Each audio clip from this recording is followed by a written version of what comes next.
Aujourd'hui, j'ai le plaisir d'interviewer Madame Sandrine Durieux pour les Erasmus Day, qui est partie avec Erasmus pour ses études en Norvège. Bonjour. Bonjour. Alors, en quelle année es-tu partie pour ton expérience Erasmus? Alors, je suis partie en tant qu'étudiante Erasmus en 1999. J'étais alors étudiante à l'université Savoie-Mont-Blanc à Chambéry, en Master 1, qui s'appelait à l'époque année de maîtrise. Ça n'existe plus aujourd'hui, mais donc à l'époque, ça s'appelait comme ça. Ok, merci beaucoup. Quel pays as-tu visité et combien de temps a duré ton séjour à l'étranger?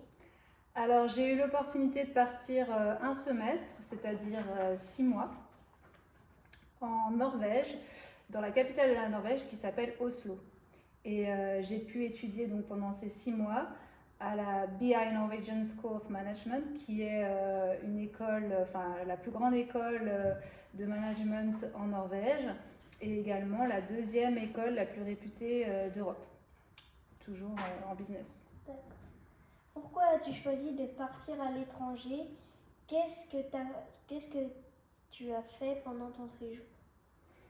Alors, j'ai décidé de partir à l'étranger durant mon cursus universitaire parce que c'était pour moi vraiment une chance de pouvoir étudier dans une université anglophone et donc à l'étranger. J'avais très très envie aussi de vivre cette expérience, de vivre en fait pendant 6 mois comme un étudiant norvégien, de découvrir le pays, sa culture. Et puis je voulais également progresser en anglais. Et je savais que dans cette école-là, tous les cours étaient en anglais, donc les cours de management, de marketing. Bien que ce soit une école norvégienne, en fait, tous les cours étaient en anglais. Donc je savais que j'allais aussi progresser en anglais, aussi bien à l'école qu'au contact des autres personnes que j'allais rencontrer sur place. D'accord. Peux-tu nous raconter une journée dans le pays que tu as visité? Comment était la vie à cette époque? Comment était la vie? Alors une journée d'école, ça ressemblait à une journée classique au départ, on va dire. C'est-à-dire que le matin, je me levais, je petit déjeunais. Ensuite, bien sûr, j'allais à l'université. J'avais donc tous mes cours en anglais. Je mangeais à la cafétéria, je rentrais. J'avais pas mal de devoirs parce que j'avais les devoirs pour l'école norvégienne, mais j'avais aussi des devoirs pour mon école, l'université de Savoie-Mont-Blanc. On faisait ça très sérieusement parce qu'en fait tous les résultats qu'on avait en Norvège comptaient pour valider notre premier semestre de maîtrise en France. Donc voilà. Ensuite, généralement, on se retrouvait avec tous les étudiants étrangers qui habitaient dans le même immeuble que nous, parce qu'en fait, tous les étudiants internationaux habitaient dans le même immeuble. On avait plein de petits appartements, donc généralement, on cuisinait ensemble. On se faisait des plats du Mexique, des plats de France, des plats de Chine, etc. Et puis, on s'invitait tous les soirs dans les appartements des uns et des autres. On se retrouvait parfois à 30 dans un tout petit appart. Et on discutait, on s'amusait, enfin voilà quoi. D'accord. Merci. Qu'est-ce que tu as pu visiter pendant ton séjour? Villes, monuments, quelles activités as-tu fait pendant ton temps libre? Alors, j'ai déjà visité forcément la ville d'Oslo. Je l'ai aussi visité par le biais d'une croisière qu'on a fait sur le fjord d'Oslo. On a également découvert tous les environs parce que la nature se trouve vraiment aux portes d'Oslo. Donc finalement, tu peux aller te promener en 15 minutes, 20 minutes, je veux dire, tu es sorti de la ville et tu te retrouves en pleine nature. Également en Norvège, j'ai découvert la ville de Bergen, qui est la deuxième plus grande ville de Norvège. Et c'est une ville qui est portuaire, en fait, qui est entourée de montagnes et de fjords. Et j'ai vraiment trouvé ça très très joli. Il y a plein de petites maisons avec des façades en bois, toutes colorées de différentes couleurs. Et puis là-bas, c'était aussi assez drôle parce qu'il y avait des trolls un peu partout à Bergen. Donc devant les boutiques, les cafés, dans les magasins, etc., devant les maisons, il y avait des trolls partout. Donc ça, c'est pour la Norvège. Et puis sinon, j'ai profité du fait que j'étais également en Scandinavie pour visiter Stockholm en Suède et Copenhague au Danemark. D'accord. Est-ce est-ce que ça a été difficile de quitter ton pays, ta famille et tes amis pour aller à l'étranger? Alors au départ, non, pas trop, parce que j'étais plutôt très très excitée de partir pour découvrir un autre pays. Donc j'étais extrêmement motivée.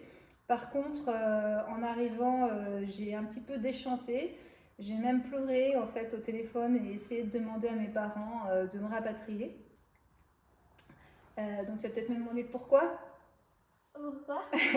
Et ben parce qu'en fait, c'est vrai qu'il y avait un décalage entre ce que j'avais imaginé au départ, parce que quand on s'imagine un petit peu les choses, généralement on les imagine toujours formidables, etc. Et puis quand je suis arrivée, la résidence dans laquelle on habitait était un peu en travaux, c'était un peu vieillot.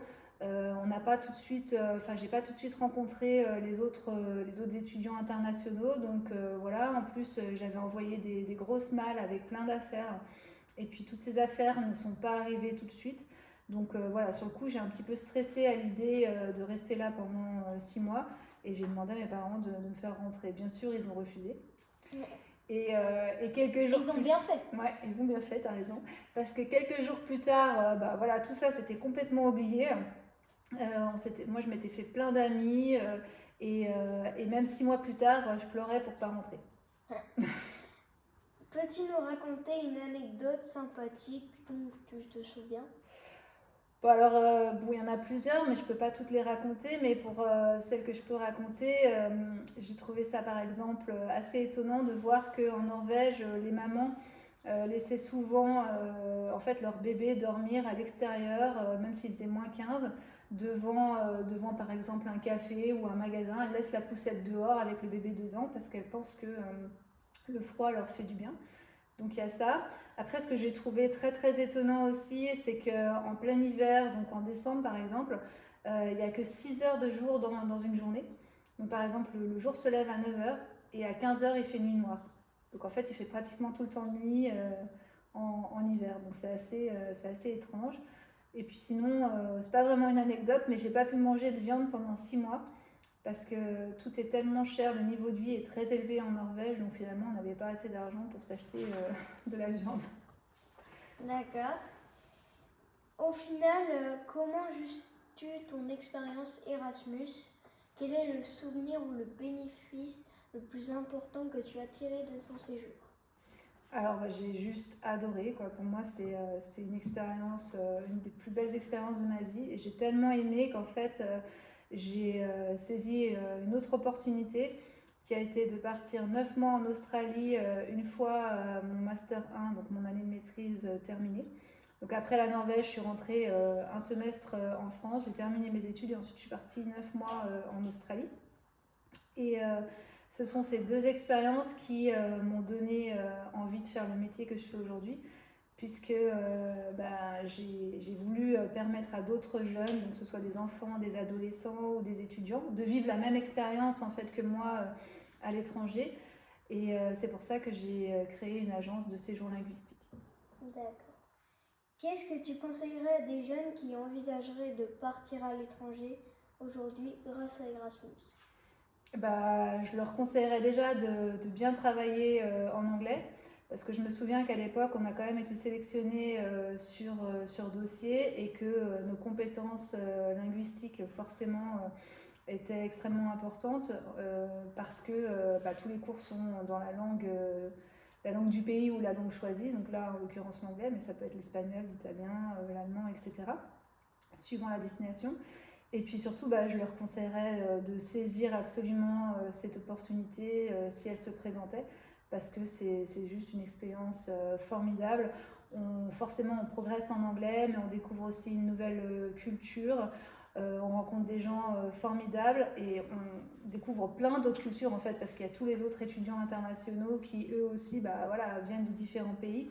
On peut se créer un réseau, et puis ça nous permet aussi de grandir, d'évoluer personnellement. Donc voilà, je leur conseillerais surtout de saisir cette opportunité et de partir.